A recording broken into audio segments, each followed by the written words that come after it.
সুপ্রভাত সকলকেই। আপনাদের ছাদ বাগানে অনেক ফুল গাছের ভেতরে একটি খুব গুরুত্বপূর্ণ ফুল আপনারা প্রচুর করে থাকেন, সেটি হচ্ছে চন্দ্রমল্লিকা। সেই চন্দ্রমল্লিকা গাছে এই যখন জানুয়ারির মাঝ লগ্নে প্রচুর কুয়াশা হচ্ছে, টেম্পারেচার কখনো বাড়ছে কখনো কমছে, সেই সময় আপনার চন্দ্রমল্লিকা গাছ অলরেডি কিছু কিছু, প্রত্যেকের নয়, কিছু কিছু বন্ধুর চন্দ্রমল্লিকা গাছের ফুল শুকাতে শুরু করেছে এবং গাছ ড্যামেজ হতে শুরু করেছে। এই গাছ ড্যামেজ হওয়া থেকে আবার যাতে গাছ রিভাইভ করতে পারে সেটিকে নিয়ে আজ আমি আলোচনা করব। আমার পিছনে আপনি দেখতে পাচ্ছেন যে আমার চন্দ্রমল্লিকার একটি গামলা যেন একটু শুকিয়ে আসছে, ফুল একটু শুকিয়ে আসছে। সেটিকে নিয়ে আমি ভাবলাম আমি কি পরিচর্যা করছি সেটি আপনাদের সাথে আমি শেয়ার করি, তাই আমি এই ভিডিওটি বানাচ্ছি। আমি সবসময় আপনাদের সময় উপযোগী ভিডিও দেওয়ার চেষ্টা করি। আশা করি আমার এই ভিডিওগুলি আপনাদের ভালো লাগছে।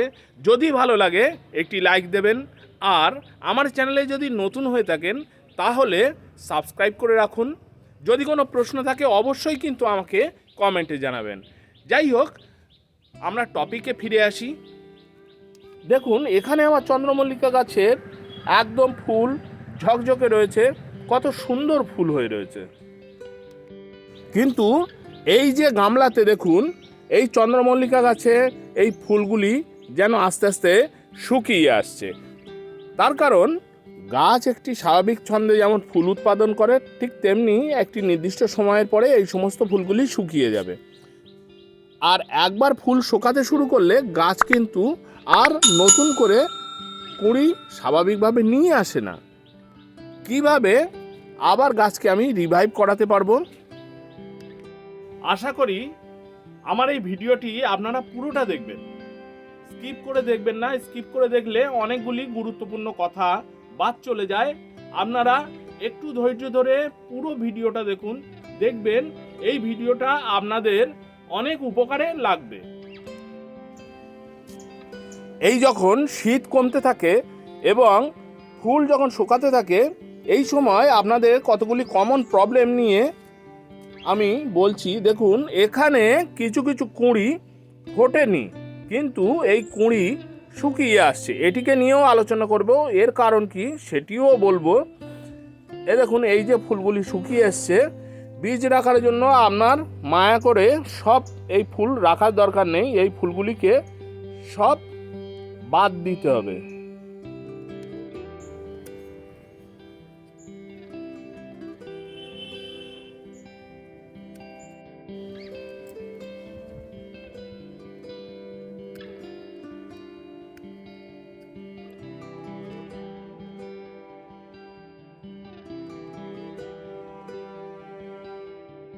এই ডাঁটি সহ দুটো একটি পাতা রেখে আমি একটু বেশি করেই কেটেছি। তার কারণ হচ্ছে, যখন আপনি শুধু ফুল কাটবেন তাহলে কিন্তু আপনার ডালটি আবার রিগ্রোথ বা নতুন করে কচ ছাড়ার মতো সেই স্পেস পাবে না। শুধু শুকনো ফুল কাটলে হবে না, কিছুটা করে ডাল আপনি কেটে দিন, এতে দেখবেন আপনার গাছ আবার নতুন করে কচ ছাড়বে।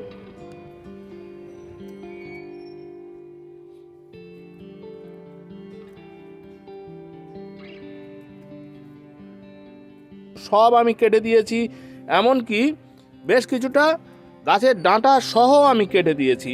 এখানে দেখুন, প্রচুর পরিমাণে আমি একটি গামলা থেকে আমি প্রচুর পরিমাণে এখানে সব ফুল কেটেছি। কেটে নিচে দেখুন সব পড়ে আছে।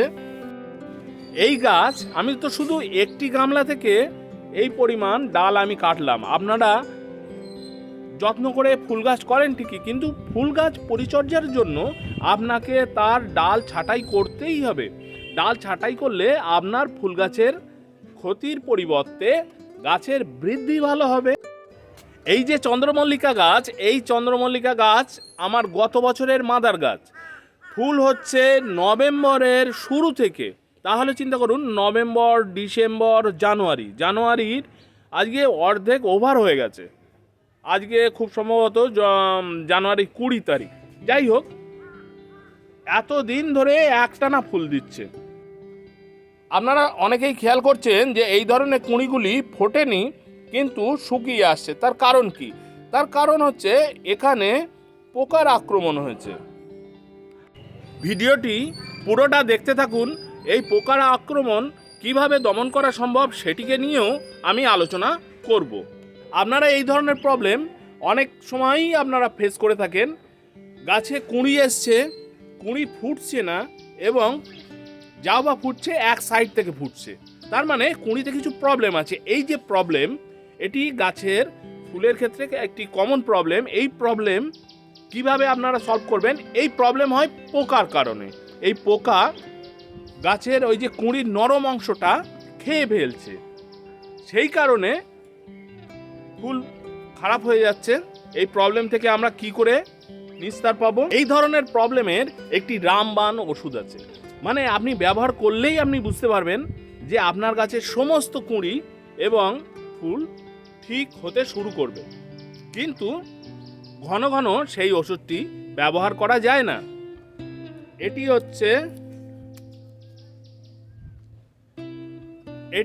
হচ্ছে ইন্টারপিট। আমার অলরেডি এই চন্দ্রমল্লিকা গাছে ইন্টারপিট প্রয়োগ করা হয়ে গেছে। আমি সেই কারণে আজ আর আমি এই ইন্টারপিট প্রয়োগ করছি না। আপনাকে নিয়মটা বলে দিচ্ছি কিভাবে আপনি এটি প্রয়োগ করবেন। এটি 1 লিটার জলে 1.5 ml ব্যবহার করতে হয়। এই ওষুধটি আপনি সন্ধ্যাবেলা প্রয়োগ করবেন। সন্ধ্যাবেলা প্রয়োগ করলে খুবই ভালো, এবং অন্তত গাছের পাতায় ভিজে অবস্থায় যেন অন্তত 2 থেকে 3 ঘন্টা যেন থাকে। সানলাইটে আপনি প্রয়োগ করলে পাতা তাড়াতাড়ি শুকিয়ে যাবে সানলাইটের উষ্ণতার কারণে। সেই কারণে বিকেলে এই সমস্ত ধরনের কীটনাশক ব্যবহার করা ভালো। আর আপনি সপ্তাহে একবার প্রয়োগ করলেন, তারপরে আবার 1 সপ্তাহ পরে আবার এই ইন্টারপিট একবার প্রয়োগ করবেন। কিন্তু প্রতি সপ্তাহে কিন্তু আপনি ইন্টারপিট ব্যবহার করবেন না। আপনি একবার প্রয়োগ করলেন, আবার 1 সপ্তাহ পরে আর একবার ইন্টারপিট ব্যবহার করুন। এখানে আপনারা খেয়াল করুন, এখানে আমার সমস্ত ফ্রেশ চন্দ্রমল্লিকা কত সুন্দরভাবে গ্রো করে আছে। এগুলি সব নতুন ফুল। আর এই যে গাছটি দেখতে পাচ্ছেন, এই গাছটি হচ্ছে আমার মাদার প্ল্যান্ট। গত বছরের মাদার প্ল্যান্ট, যেটা আপনাদের আমি ভিডিও করে দেখিয়েছিলাম। এরকম আরও আমার গামলা রয়েছে মাদার প্ল্যান্ট করা। এবার আসছি, আপনি গাছ তো ভালোভাবে ছেটে দিলেন। আমার আগের ভিডিওতে চন্দ্রমল্লিকায় কিভাবে সার দিতে হয় সেটিও আপনি হয়তো সঠিকভাবে দেখেছেন এবং সঠিকভাবে প্রয়োগ করছেন। গাছের গ্রোথ কি করে তাড়াতাড়ি হবে এবং পুরো শীতকাল ধরে এই ফুল ফুটতে থাকবে, কিভাবে সম্ভব? আপনারা স্ক্রিনে একটি শিশি দেখতে পাচ্ছেন, এটি হচ্ছে মিরাকুলান। অন্যান্য পিজিআর আমি ব্যবহার করে দেখেছি, তার তুলনায় এই মিরাকুলানের এফেক্ট খুব তাড়াতাড়ি বোঝা যায়। বন্ধুরা, বাজার থেকে এরকম একটি ড্রপার কিনে আনবেন। 1 ml সমান 20 ফোঁটা। এই 20 ফোঁটা মিরাকুলান আপনি 1 লিটার জলে মেশান এবং ভালো করে শেক করে নিয়ে সেই জলটি আপনি যদি বিকালবেলা গাছে প্রয়োগ করতে পারেন তাহলে খুবই ভালো। আর যদি বিকালবেলা সম্ভব না হয় তাহলে প্রথম সকালেই আপনি করতে পারেন। গাছ প্রুনিং করার পর এই মিরাকুলান আপনি যদি প্রয়োগ করেন তাহলে আপনি 3-4 দিনের ভিতরে গাছের ডেভেলপমেন্ট আপনি বুঝতে পারবেন, এবং শীত শেষ হয়ে যাওয়ার পরেও হয়তো কিছুদিন আপনি এই চন্দ্রমল্লিকা গাছ থেকে আপনি ফুল পেতে পারেন।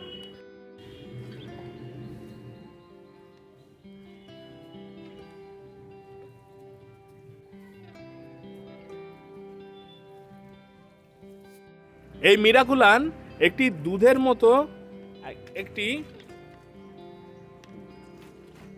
ঘোলাটে তরলে পরিণত হবে। আমি এখানে 1.5 লিটারের মতো জল নিয়েছি, তার কারণ আমার পুরনো চন্দ্রমল্লিকার মাদার গাছ একাধিক গামলায় রয়েছে। আমি প্রত্যেকটি গাছেই আমি স্প্রে করব। এইবার ভালো করে স্প্রে করতে হবে।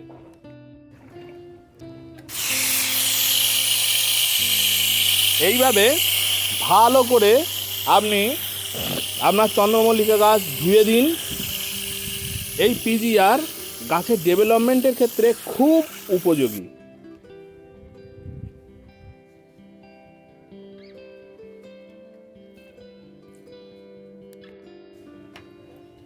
খেয়াল রাখবেন যেন গাছের প্রত্যেকটি অংশে লাগে।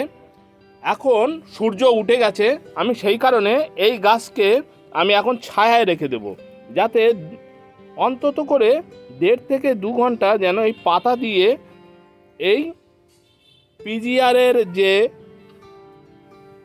ট্রাইকোনল সেটি যাতে গাছের ভিতরে প্রবেশ করতে পারে।